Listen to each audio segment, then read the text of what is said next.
இந்த மேடைக்கு என்னை கூப்பிட்டதுக்கு ரொம்ப நன்றி. எல்லாம் 2K கிட்ஸு, எல்லாம் இளைஞர் பட்டாளம். சார் நீங்களும் அப்படிதான் சார் இருக்கீங்க. அது சொல்லுவீங்கன்னு தான் வெயிட் பண்றேன். அது சொல்றதுக்காக தான் இப்படிலாம் போடுறேன். 85ல டைரக்ட் ஆன இன்னும் நம்மளை கூப்பிட்டு உற்சாகப்படுத்துறீங்கள, இந்த மனசுக்கு இந்த டீமே நல்லா வரும். இந்த கம்பெனியை பற்றி ஒரே வார்த்தை சொல்லணும்னா, இதுக்கு நான் நடிக்கிறேன்னு ஒன்று எனக்கு சம்பளம் பேசப்பட்டது. சம்பளம் பேசப்பட்ட 3வது நாள் எனக்கு முழு செட்டில்மெண்ட் கொடுத்துட்டாங்க. எனக்கே சீக்கிரம் டேட்டு கொடுத்தாகணும் டென்ஷன் பண்ணியிருக்காங்க. இப்படி எல்லா கம்பெனியும் இருந்தால் ரொம்ப நல்லா இருக்கும். இதெல்லாம் கேட்டு வாங்க வேண்டியதாக இருக்கு. விஜய் ஆண்டி சார் அப்படி இல்லை, நான் அதை ஒரு தடவை கூட கேட்கணும்னு கேட்காமே வரணும்னு உள் மனசு சொல்லிச்சு. என் மனசு சொல்லிட்டு அவருக்கு எப்படி தெரிஞ்சு தெரியல. அவர்கிட்ட வந்துருச்சு. பார்க்கும்போது பணம் வந்திருக்கு. அப்புறம் ஆடிட்டு சார் அப்படிப்பட்ட ஒரு எண்ணம் 2 தடவை தான் என்கிட்ட பேசியிருக்காரு சார்.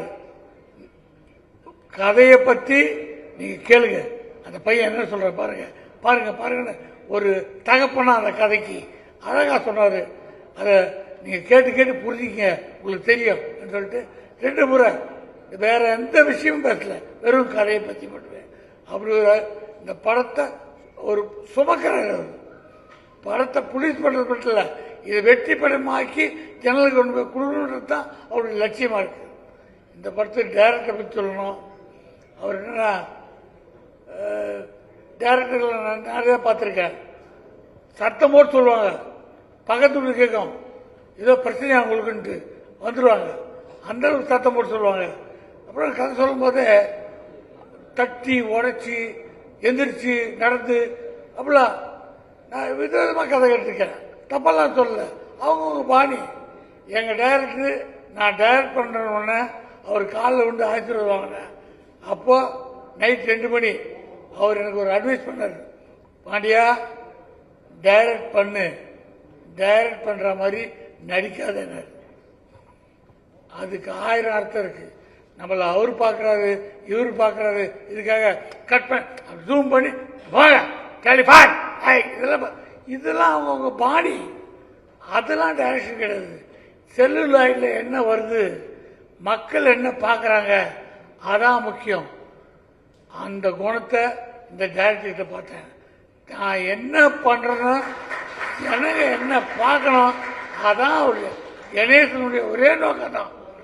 அவரு பக்கத்து இடி வந்தவரை கவனிக்க மாட்டாரு, அவரே தனியா பள்ளி இடிச்சுக்கிறாரு. நான் பார்த்தேன், அது கை வச்சுக்கிறாரு.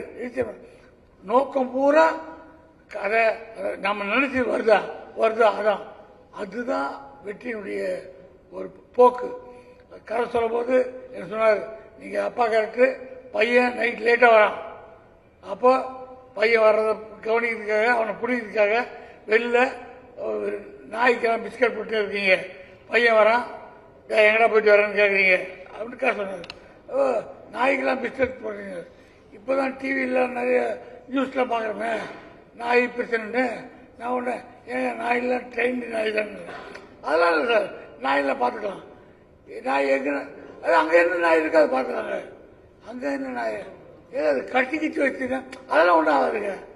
ஒருவேளை கடிச்சிட்டாங்க, கடிச்சா பார்த்துக்கலாங்க. கடிச்சிட்டா எங்க பார்த்துக்கிறது, அவருக்கு நான் சொல்றதே ஒரு மைண்ட்ல ஏறல. அத அப்பாக்காரு நாய்க்கு பிஸ்கட் போட்டுருக்கணும், பையன் வர லேட்டா அவனை கவனிக்கும். அந்த கதை மட்டும் என் மைண்ட்ல ஏற்ற பார்க்கறேன் தவிர, அதனால என்ன கவனிக்கூடாது இல்ல, கதையினுடைய எண்ணம் அதிகமா இருந்தது. அவர் போக்கில் போயிட்டே இருக்காரு. அற்புதமான இயக்குனர். இந்த மாதிரி இயக்குனர்லாம் தமிழ்நாட்டில், தமிழ் திரையுலகத்தில் கொடி கட்டி இருக்கணும். பிளே ஸ்டோர் மற்றும் ஆப் ஸ்டோரில் இருந்து பாலிமர் செயலியை QR கோடு மூலம் பதிவிறக்கம் செய்யுங்கள். செய்திகளை உடனுக்குடன் பெறுங்கள்.